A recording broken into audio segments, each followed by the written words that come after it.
Hey everyone. It's taken me ages to try and upload some of my videos.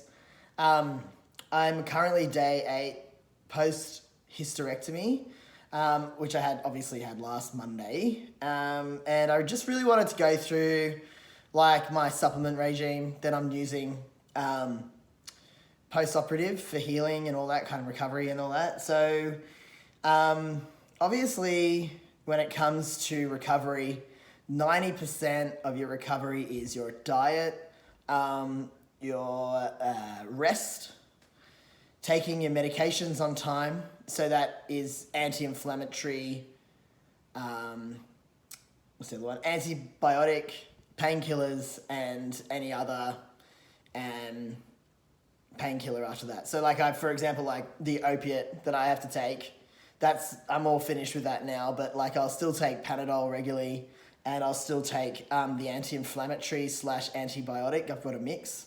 I'll still take that regularly as well until that's finished. And I'll only take Panadol now from tomorrow probably as I need it, if I need it. So that's really important. Rest is so important. What you eat is really important as well, and making sure that you're really hydrated. So obviously the body is under a lot of pressure in that it needs to heal itself right now. So the best ways that you can do that or help aid it is by eating the right foods. And so for me, when I sort of thought about tissue damage and things like that, even chest surgery, even though it's not internal, it's still tissue damage. I was like, well, let's look at like the different types of tissues that have been damaged and how they repair. And so the deeper you go, especially when it comes to organs, the different types of tissues that are going to be affected. So when I looked at hysterectomy, and even top surgery was pretty much the same, I was like, what kind of foods help aid membrane recovery, help things mesh together, help scar tissue formation, and help boost the immune system so that it has everything it needs to perform this healing. And basically, all of my research led me back to post-childbirth recommended foods, which is like if you eat meat, like beefy and marrowy stews, bone broths, and soups, like hot soups with lots of vegetables, lots of winter vegetables, because winter vegetables are warming generally. Not too much spice. You don't want to heat the body up into an over-inflammatory place. You just want to keep it nourished, keep it warm. So I've been having, leaving the drumsticks, like the chicken, in the soup for an hour. So like all the collagen and all the marrow comes out of those bones. My wife made me a really amazing ossobuco, and just been having like beef stews and things like that with like lots of bony stuff, like base of the stew being like bone broth or beef stock or chicken stock as well. Having just bone broth separately would be really good too. Obviously, if you're vegetarian or vegan, then you're going to have to research more like down the roads of different legumes and things like that might contain these vitamins, and also maybe looking at plant sterols and things like that could aid meshing and things like that in the body. So the whole idea of having stews and like those kind of hearty kind of stews is that they're full of these oils called arachidonic acids, and arachidonic acids help membranes heal, and they're just really amazing and super nourishing, and that's like for the whole system. So obviously, like post surgery, your liver's going to be working super hard to like detox all the crap that you've had to take, like the metabolites of the medication and general anesthetic and things like that. So and then like if you just think of every other gland in your body, adrenal glands for stress, and thyroid gland for all that, and the thymus gland for your immune system, you're going to want to support those systems as well. So 90% of your recovery is that stuff, and making sure you're on top of that stuff. The 10% that is left is sort of the extra bits on top that you might need. And this is where I get really excited, because I just love supplementation.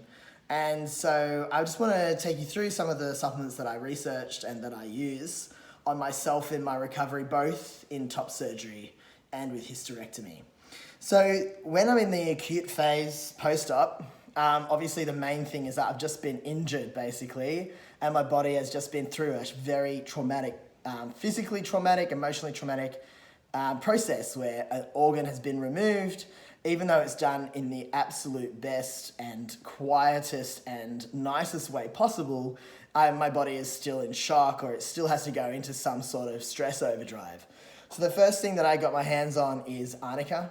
Arnica is a homeopathic mix of arnica, and arnica has been shown to reduce swelling and bruising post-op, post-injury and all that as well.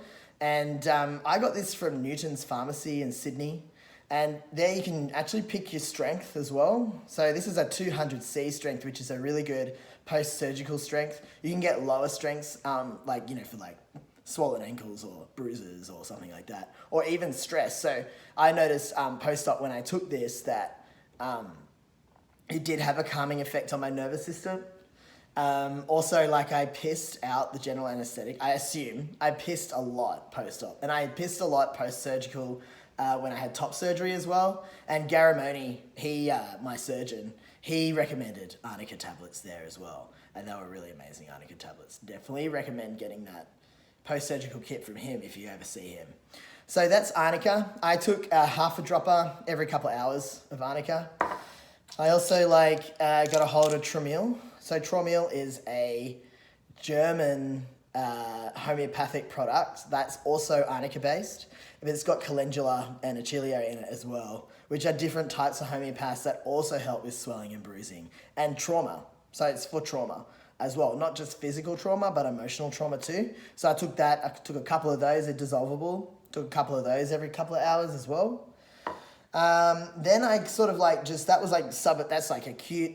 The first thing I got my hands on when I woke up and was in recovery was my arnica and Traumil and my ASEA. So this is ASEA. ASEA is it is just liquid salt water. It's salt water, but the magic of it is that it is a suspension of redox molecules, and they're the same redox molecules that my body and my cells make, and your body and your cells make, when they are triggered by the nervous system or by different chemicals in the body to detox themselves or to heal. Okay, they're also the same signaling molecules that each cell uses for each other. So obviously cells have to talk to each other to get the message down the chain. And so by drinking redox molecules, you're obviously enhancing your redox ability in the body. You're enhancing your body's ability to heal as well. So I take that every day, and I take that every few hours, and I take about 60 mils of that at a time. It's really important with those products to take them away from food and away from other products. So they interact with other molecules instantly, homeopaths and ASEA, they interact with other molecules straight away. So you want to take them separate to everything else. Good stuff. So the other things that I use as well, just generally like a B vitamin, all right, just a B vitamin just to keep my engine running. I do things anyway, like take N-acetylcysteine every day. N-acetylcysteine and glutathione powder are really amazing antioxidants that the body naturally makes and uses itself. You can't get these from food, but you make them from the constituents of the food that you eat. So if your liver's happy and humming along really well, your life is happy and humming along really well, you're not under any particular types of stress, then you will create your own glutathione and you will create your own acetylcysteine really well. When you're under stress, okay, like deadlines at work or anything like that, or post-surgical stress where you've been smashed with heaps of chemicals, you've been not eaten for a few days properly, you may be dehydrated and all that kind of stuff. They're great supplements to take to support your system. Okay, I take N-acetylcysteine every day anyway, and I have ever since I started testosterone therapy, just to support my liver and to support my system under the kind of stress that puberty gives me. So I just love it. It's like really good. I look forward to drinking it every day. So they're like my basics. The other stuff that's more directed to surgical healing or like tissue healing, especially deep tissue healing, are things like mannose powder. So mannose powder, mannose is a saccharide that your body uses to improve membranes. So it improves the membrane of the gut, okay, brings it closer together, so like prevents leaky gut. But obviously if it gets into other membranes, like even bones and cartilage, and even like obviously scar tissue that you're forming post-surgery, is gonna enhance that. I take quercetin. Quercetin is also something that Dr. Garamoni got me on post top surgery. And that's obviously to enhance the scar tissue formation as well. And if you take it with bromelain, bromelain being a compound found in pineapples, but bromelain is used by a lot of plastic surgeons to prevent hematomas and to absorb hematomas and over-clotting and things like that. So it's not a blood thinner in any level at all. It just helps to improve and enhance the clotting factors in your blood. So those two taken together twice a day are really good. And I just get a tub. I start it the day before surgery, 2 twice a day. And I take each tub until they're finished. And it takes about 2 to 2.5 weeks. After that, I don't buy a new one, I just leave it. Other things, zinc is really important for your immune system. Most Australians are low in zinc because even our amazing veggies are grown in arid soil that are low in zinc. That's the same for magnesium. It's the same for selenium, although selenium you can get from nuts and you can get from meats as well. So that's my go-to list for like diet, lifestyle, supplement, recovery. So enjoy.